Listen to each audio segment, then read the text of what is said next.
Professional BS programme. ఇది కేవలం degree కాదు, మీ ఫ్యూచర్ కెరీర్ కి డైరెక్ట్ గేట్వే. పూర్తి వివరాలకు వెంటనే స్క్రీన్ పై కనిపిస్తున్న నంబర్స్ కి కాల్ చేయండి. కానీ ఇష్టపడుతుంటావా ఏదన్నా హీరోస్ని? అంటే ఈ హీరో ఇన్స్పిరేషన్ అనో లేకపోతే ఫేవరెట్ అనో? అందరూ బాగానే ఉంటారు అబ్బా. నేను అంత మటుకే చూశాను, అందరూ మంచి వాళ్ళు, అందరూ బాగా రెస్పెక్ట్ ఇస్తారు. అదంతా ఓకే. నీకు ఇష్టమైన వాళ్ళు అసలు?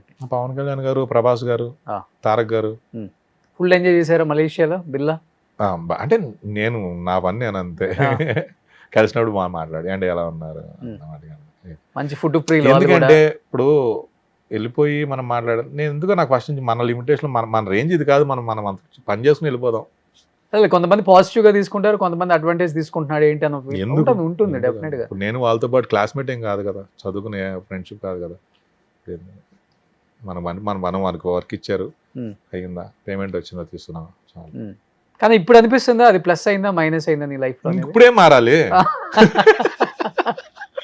ఇన్ని సినిమాలు చేసి ఇంకేం మారాలి? ఇంకెళ్తుంది కానీ ఇప్పుడు మారిపోతే నా క్యారెక్టర్ మారిపోద్ది. నేను సరిగ్గా యాక్ట్ చేయకపోతే కెమెరా ముందు, నేను సరిగ్గా తీసుకున్న పేమెంట్ కూడా లేదా డైరెక్టర్ గారు అనుకున్న దానికి చేయకపోతే, తీసుకున్న పేమెంట్ ఎందుకంటే తీసుకున్న పేమెంట్కి ఓవర్ యాక్షన్ చేస్తుంటే బయట, అంటే కెమెరా ముందు కాకుండా బయట అన్ని చేస్తే ఒక బ్యాడ్ వస్తే ఇన్ని సినిమాలు ఉండే కాదు.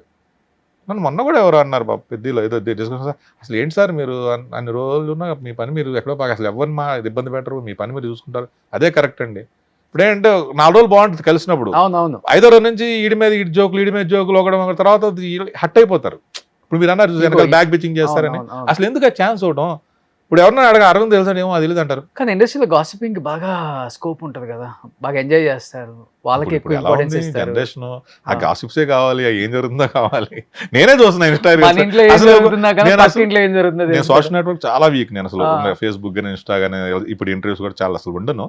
నేనే ఇన్స్టా చూస్తున్నాను, ఆ ఏలో చేసే కామెడీలు కొన్ని అలా అయిపోయింది టైం పాస్.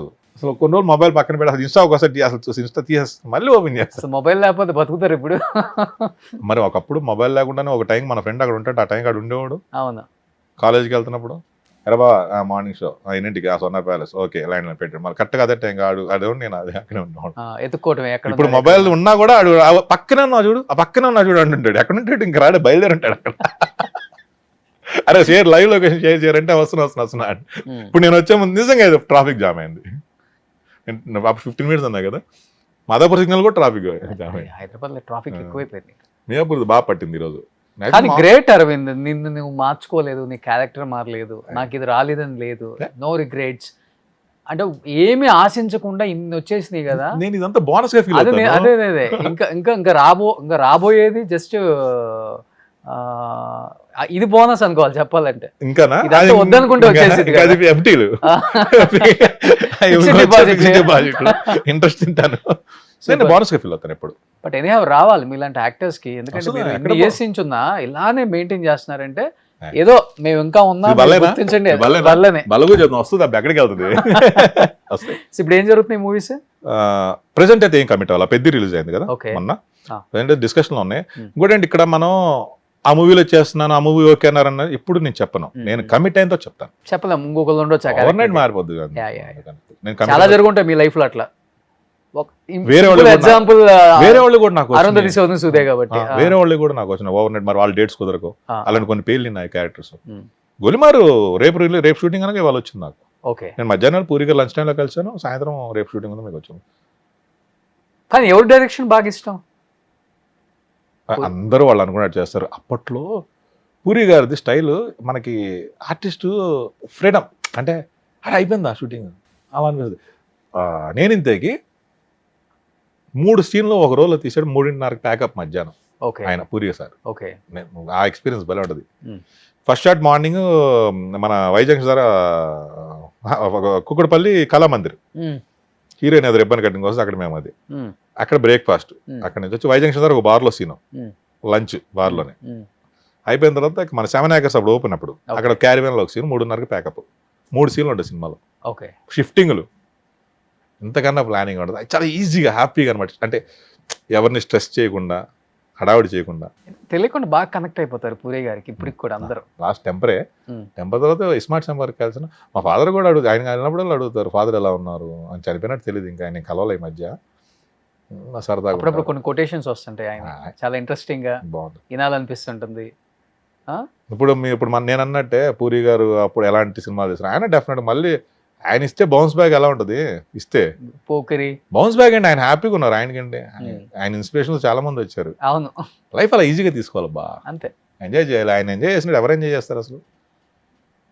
చిన్న చిన్న డైలాగ్, ఒక్క డైలాగ్తో చెప్పారు. ఒకసారి రాజమౌళి గారు ఇంటర్వ్యూ చేశా, మనం ఇంటర్వెల్కి ఇంత ఫైట్ చేస్తున్నాం, ఆయన ఒక్క చిన్న డైలాగ్తో ఇంటర్వెల్ హీరో ఎలివేషన్ అయిపోద్ది. ఇంత కొట్ట అవసరం సమరమే. అదే మా ఫాదర్కి కూడా బాగా ఇష్టం. అది బాగా ఇంపాక్ట్ పోకిరిలో అంతా కూర్చునండి ఇలానే అన్న ఈ తొక్కలో మీటింగ్ అండి అర్థం కాదు, 10 మంది ఉన్నారు రేసీలు రే మెంటల్ ఏం ఆడుతున్నారు 10 మంది. అది ఎంత అవును ఆ ఎలివేషన్ కొత్తగా ఉండేది అసలు అదంతా వినటానికి, చూసే వాళ్ళకి కూడా మనకే. ప్రభాస్ గారితో కూడా అవును ఇలా ఎవరైనా కొట్టేద్దాం మళ్ళీ నేనే ట్రై చేయను, ఆ రైటింగ్ ఆ కిక్ వేరు. ఇప్పుడు ఆయన సినిమాలు తీస్తే అలాంటి అంటే ఆ టైప్ డైలాగులు వేస్తే పాన్ ఇండియా అన్న షేక్ అవ్వదు. Exactly exactly. మన బండ్ల గారు ఏదో స్టేట్మెంట్ ఇచ్చారు టెంపర్ గురించి. టెంపర్ ఇప్పుడు 1000 కోట్ల సినిమా, నిజమే అది. అవును టెంపర్తో లాస్ట్ ఆయన చేసింది అంతేనంగా. గోవాలో ఎక్కువ జరిగిన షూటింగ్. బట్ ఎనీహౌ 2026 వచ్చేసింది, ఏ ప్రపంచం వచ్చేసింది.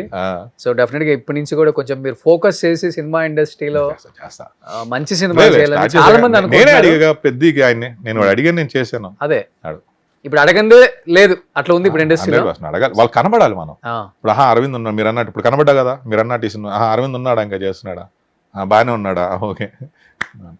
సో ప్రభాస్ ఇంకేం చెప్పాలనుకుంటున్నారు లాస్ట్ అండ్ ఫైనల్ గా? ప్రభాసినా తన నోరు తనకు ఒకటి అంటాం, ఆడితో మాట్లాడటమే. సారీ మా సీనియర్ డార్లింగ్, మా ఇద్దరు రోజు మాట్లాడుకుంటాం. మా ఫాదర్ కూడా బాగా ఇష్టం, బాగా క్లోజ్ సీన్ మా ఫాదర్కి. నాకు మంచి ఫ్రెండ్. మా ఫస్ట్ నన్ను ఏడిపించింది, నేను షామీర్పేట షూటింగ్ లో ఉన్నాను, ఫోన్ చేశాడు. నేను అదే ఇంకా చెప్పాలని చెప్పి నా వైఫ్ మెసేజ్ పెట్టు పోస్ట్ బాగోదు, చుట్టాలు కూడా తెలుసు నువ్వు షూటింగ్లో ఉండిపోయి వాట్సాప్లో పెట్టి ఫస్ట్ కాల్ తందే. ఎరా బంగారం ఎలా ఉన్నారో అని ఏడ్ చేస్తున్నాడు. నేను షార్ట్ ఉంది, డైరెక్టర్ అన్నాడు ఒక్క షార్ట్ చేసి వెళ్ళిపోదురు సార్ అన్నాడు. మన ఎక్కడ కదా ఇంక మళ్ళీ రాలేం కదా అని చెప్పి పర్లేదని ఉన్నాను, ఒక షాక్లో ఉన్నాను. ఏడ్ చేస్తున్నాడు, నాకు అలా ఆగుతున్నాయి. ఎలా ఉంటారా నువ్వు, నేను తట్టుకోలేకపోతే మీ నాన్న లేకుండా నువ్వు ఎలా ఉంటావు అని ఏడ్ చేస్తున్నాడు సీన్. వాళ్ళిద్దరు బాబా వాడిని రోజు మాట్లాడుకుంటాం, అన్ని నవ్వుకుంటాం, బాగుంటుంది. మీ ఇద్దరం కలిసి మాట్లాడుకుంటూ తనకి అంటే టైమింగ్ బాగుంటుంది మా ఇద్దరిది.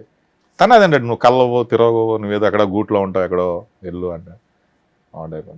మళ్ళీ ఇష్టం నేనంటే చేస్తారు, చెయ్యాలని మేము అందరం కోరుకుంటున్నాం. అండ్ చాలా చాలా హ్యాపీగా ఉంది. 1.5 hours తెలియకుండా అయిపోయింది ఇంటర్వ్యూ. ఇంకోటి మూవీ మనం ఎంత కష్టపడిన ఒక మూవీ రీసెంట్ గా పాపం మంచి సినిమా తీశారు నాగేశ్వర్య గారు. లాస్ట్ అదొకటి రిలీజ్ అయింది, నేను చేశాను ఒకటి. మా ఫాదర్ చనిపోక ముందు ఆ షూటింగ్ లో ఉన్నాను, తర్వాత అలా విగ్గు పెట్టుకుని పాపం చేశారు, కమిటీ కదా అని. మూవీ థియేటర్లో నవ్వలేదు అది సరిగ్గా. నాగేశ్వర్య బ్యాడ్ బాయ్ కార్తిక్ అని రిలీజ్ అయింది తెలియదు అంటే పాపం.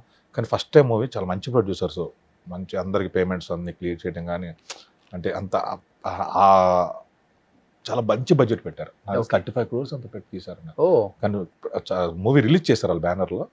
వాళ్ళ కష్టం ఎక్కడ పోవాలి. అది ఈ రోజు అమెజాన్లో ట్రెండింగ్ అంట సినిమా. ఓకే షాకు. ఒక 2 weeks ఇప్పుడు రిలీజ్ అయింది అమెజాన్లో. కనీసం రోజుకి 2-3 అడుగుతున్నారు, సరే ఈ సినిమాలో సెకండ్ హాఫ్ అంతా ఉన్నారు, సినిమా బాగుంది, ఎప్పుడు వచ్చిన సినిమా అంటున్నారు. ఓకే అంటే వాళ్ళ కష్టం వేస్ట్ అవ్వాలా చూడండి. మంచి ప్రొడ్యూస్ పాప అంటే ఒక సాటిస్ఫాక్షన్ ఉంటుంది కదా. ఇప్పుడు లాస్ అయినా కానీ ఒక సినిమా తీసాం, ఒక మరి చెత్త సినిమా కాకుండా పోయిందని కాకుండా చాలా మంచి అప్రిషియేషన్ వచ్చింది ఆ మూవీకి. ఓకే చూస్తాయి వాళ్ళు. రాత్రి కూడా మా సొంత మేనోళ్ళు చూసి సినిమా బాగుంది కదా మాము అంటున్నాడు. నా ఫ్రెండ్ చెప్పే కదా, వాడు కూడా చూసి అరే సినిమా చాలా బాగుందిరా, జిమ్ లో ఎవరో ఒకరు అడుగుతారు రోజు ఏమన్నా ఇందాడు ఆ సినిమా చూసామండి అంటుంటారు. వేస్ట్ అవ్వాలి పాపం వాళ్ళు పెట్టింది అది సినిమా. కానీ ఇప్పుడు మీకైతే వీళ్ళతో వర్క్ చేయలేదని ఏం లేదు కదా, ఆల్మోస్ట్ అందరితో వర్క్ అందరితో అయిపోయింది. ఇప్పుడు మళ్ళీ స్టార్ట్ చేస్తే సెకండ్ ఇన్నింగ్స్ అని చెప్పడమే. ఒకటే ఇన్నింగ్స్ అవుట్ అయ్యేదా ఒకటే ఇన్నింగ్స్. సూపర్. ఎనీహావ్ నిజంగా thank you so much Aravind bhai. అంటే కొంతమంది వ్యక్తులను చూస్తున్నప్పుడు చాలా చాలా హ్యాపీగా ఉంటుంది, చాలా పాజిటివ్ వైబ్.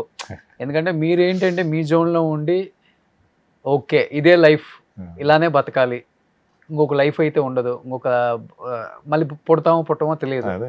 సో ఉన్నప్పుడే ఎంజాయ్ చేయాలి, 10 మందిని మనతో పాటు. ఫాదర్ నేర్పించారు, కింగ్ లా స్టాఫ్ బాగా చూసుకునేవాళ్ళు, అక్కడ ఇన్ఫ్లుయెన్స్ అయ్యాను. మా ఫాదర్ నాకు దేవుళ్ళ చూసేవాళ్ళు అందరూ. మీ నాన్నగారు అండి, ఇప్పుడు కూడా విజయవాడ వెళ్తే బాబురారా బాయ్ అంటారు నన్ను. హోటల్కి వెళ్ళినా యాక్టర్ అనరు, కొంతమంది యాక్టర్ అన్నా కూడా మ్యాక్సిమం డాడీతో ఉన్న స్టాఫ్ కానీ ఆ హోటల్స్ దగ్గర పని వర్కర్స్ కానీ ఆయన దేవుడు అండి. బాబురావు అబ్బాయి వచ్చారు, కార్ వస్తుంది, అంత ప్రౌడ్గా అనిపిస్తుంది నాకు. ఇంకా ఇప్పుడు నేను ప్రూవ్ చేసుకోవడానికి ప్రూవ్ అయ్యాను. ఆయన ఏంటి ఒక టైంలో ఎక్కడో చూసి అరే నాకు ఏదో ఫోన్లో ఏదో విన్నారు, ఏదో మన కెరీర్ వీటి గురించి బాగుందని ఎమోషన్ అయిపోయి చాలరా నేను హ్యాపీగా చచ్చిపోతారు, నాకు ఇది చాలరా అనేవాడు ఆయన. ఓకే, హ్యాపీగా వెళ్ళిపోతాను రా, చాలా లైఫ్ ఇది నాకు అనేవాడు ఆయన. తర్వాత ఇప్పుడు నేను చెప్పే కదా ఇలా లైఫ్ ఎంజాయ్ చేయాలని. కొంతమంది నెగిటివ్గా తీసుకోవచ్చు, బట్ నేను చెప్పేది ఏంటంటే కష్టాలు ఉంటే ఎంజాయ్ చేయండి లైఫ్ అంతే. అందరికీ టైం వస్తుంది, మనం ఎవరిని ఇబ్బంది పెట్టకుండా మన పని మనం చేసుకుంటూ వెళ్ళిపోతే లైఫ్ ఎంజాయ్ చేయాలి. పెద్ద డైలాగ్ లానే మళ్ళీ పుడతామా ఉన్న లైఫ్ శుభ్రంగా ఎంజాయ్ చేయండి. సూపర్, అంతే. సుమన్ టీవీలో మీ పర్సనల్ అండ్ బిజినెస్ ప్రమోషన్స్ కోసం కింది నెంబర్కి కాంటాక్ట్ చేయండి.